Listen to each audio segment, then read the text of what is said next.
21. november arrangerte Uloba BPA fagdag på Gardermoen. Med utgangspunkt i rettighetsfestingen av brukerstyrt personlig assistanse som trer i kraft i januar 2015, var det et interessert publikum fra Kommune-Norge som møtte opp. Helseminister Bent Høie var dagens hovedattraksjon, men også andre bidro til et innholdsrikt program. Stig Morten Skjæran fra Uloba innledet det hele med å sette dagens tema. BPA handler om at vi som har borgerstyrt personlig assistanse skal kunne styre hvem det er vi skal ansette som assistenter, hva det er de skal assistere oss med.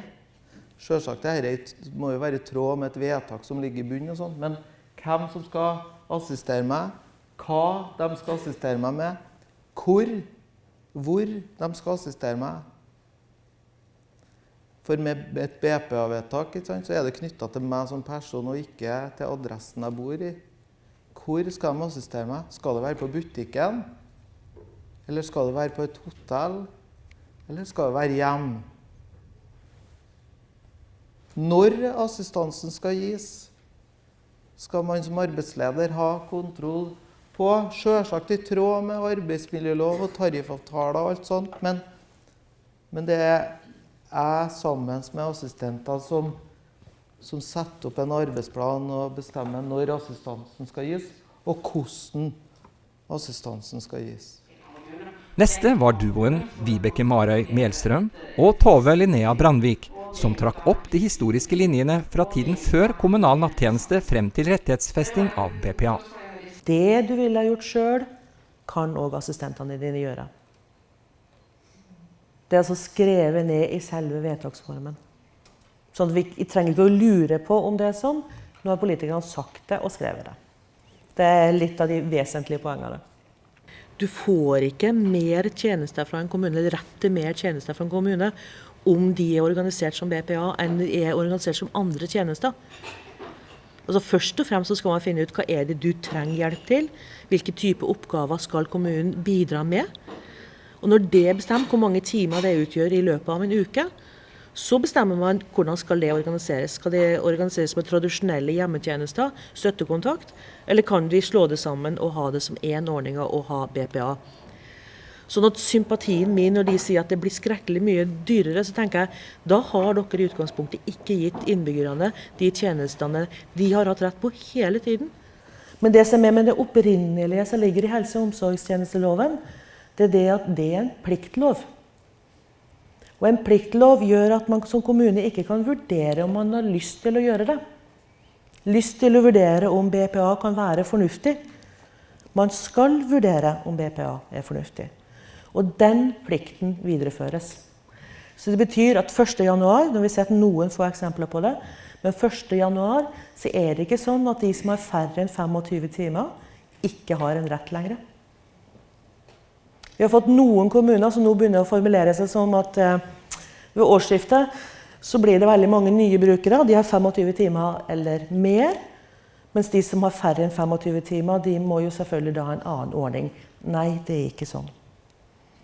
Dere har fremdeles akkurat den samme plikten, akkurat de samme rundskrivene, akkurat de samme kravene i forhold til BPA som dere har hatt siden 2000.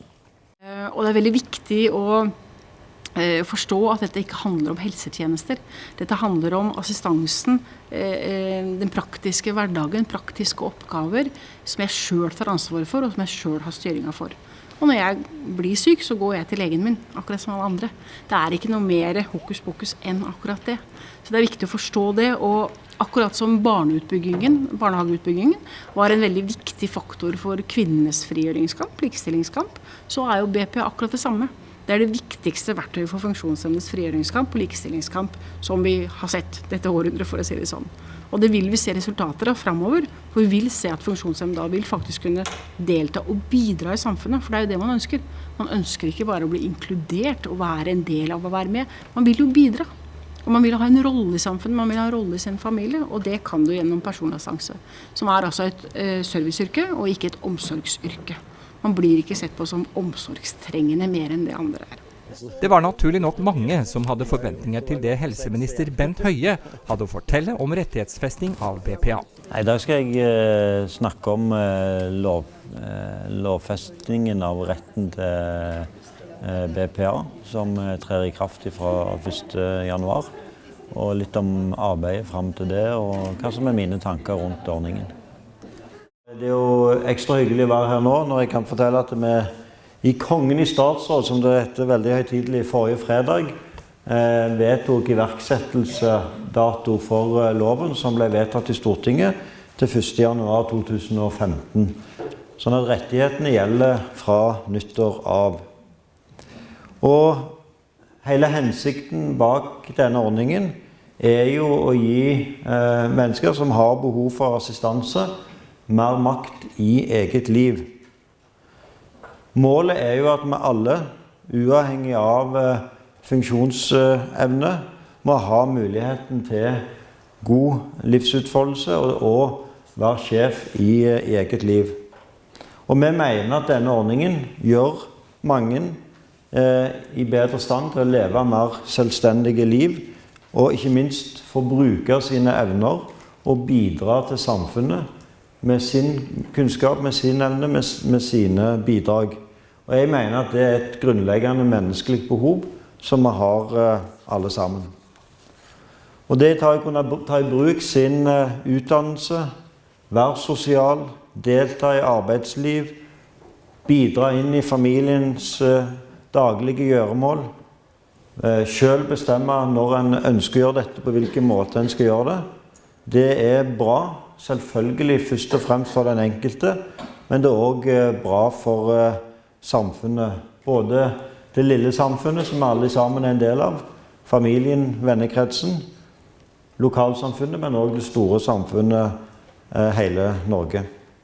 Og derfor jeg veldig glad for at dette nå endelig blir en realitet, rettighetsfestingen. Fordi dette en ordning som heldigvis mange har fått muligheten til å bruke, men vi har også sett at mange som har hatt ønske om denne ordningen ikke har nådd fram. Jeg mener at de fleste, eller alle, har et ønske om å være sjef i eget liv, og det må en ha mulighet selv om en har behov for assistanse. En personlig assistent det som gjør det mulig for mange å ha jobb, ha studier, delta med sin del av bidrag inn i familielivet, følge ungene på fotballtrening, delta i andre aktiviteter som mange av oss tar for gitt, men som også noen har behov for assistanse for å ha muligheten til. Og når en settes i rollen som arbeidsleder, så setter en også seg selv i den rollen som en skal ha, nemlig muligheten til å bestemme mer selv. Samtidig så påtar han seg også selvfølgelig da et ansvar for å organisere arbeidet på en god måte, og innenfor de rammene selv bestemme hvordan en ønsker dagliglivet sitt skal være. Og målet med ordningen at brukeren skal få et mest mulig aktivt, selvstendig og uavhengig liv.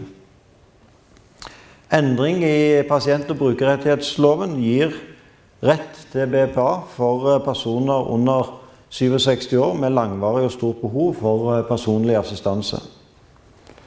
Og for oss i regjeringen har dette vært en viktig og prioritert sak. Det en sak som har tatt lang tid å få på plass. Jeg husker første møte jeg hadde med Uloba og Erna Solberg, som da var kommunalminister, om dette tidlig på 2000-tallet, når vi jobbet for å få gjennomslag for denne ideen.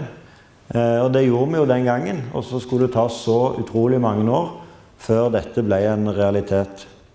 Men når det først blitt en realitet, eller skulle bli når det først var så ille at det tok så lang tid, så var jeg jo egentlig veldig fornøyd med at det var jeg som fikk lov til å være statsråd på det tidspunktet det faktisk kom på plass.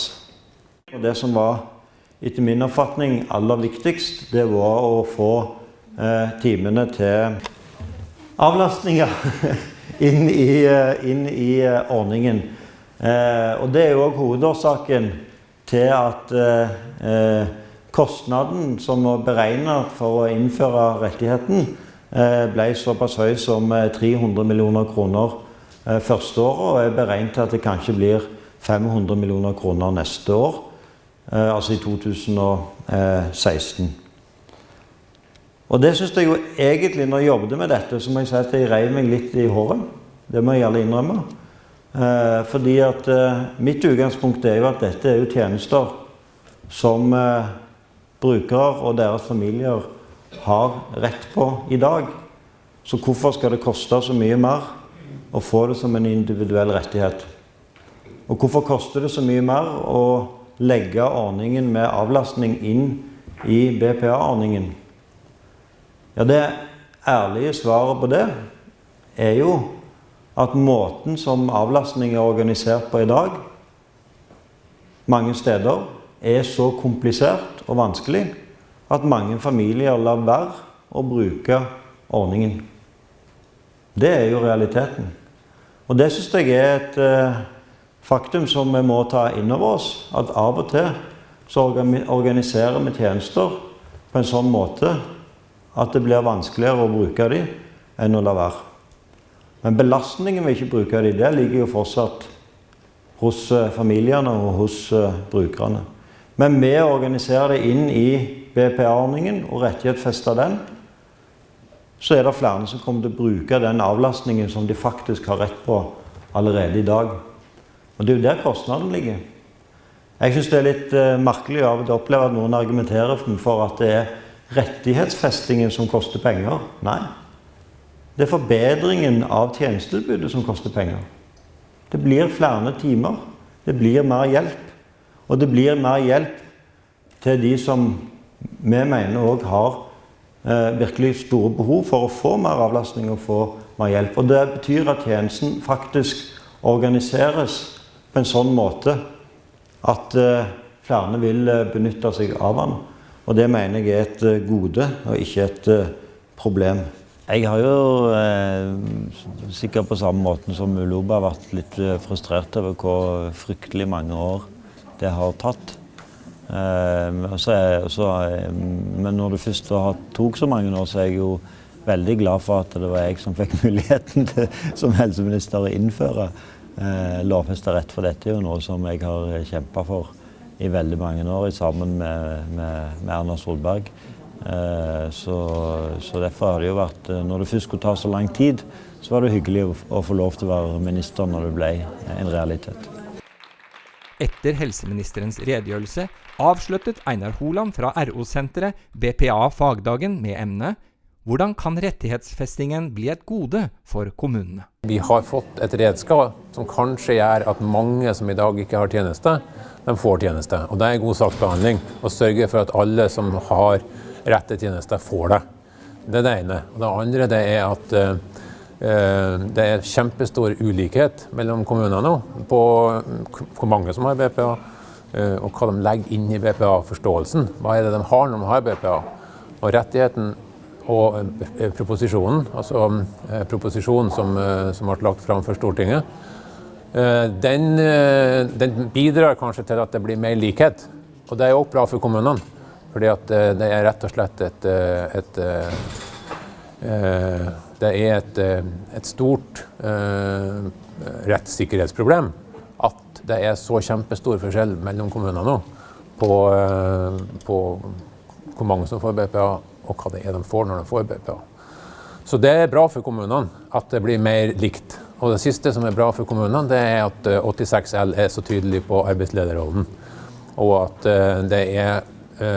man kan ikke ha BPA uten å være arbeidsleder. Eller selv eller noen rundt den som kan ta på seg å være arbeidsleder. Og jeg har sett opp gjennom årene at det mange kommuner som har kalt inn BPA. Men når du vet at det noen andre, altså kommunalt ansatte eller ansatte i sånne tilbyderfirma, som egentlig arbeidsleder, og det må de gjerne være, men det ikke BPA.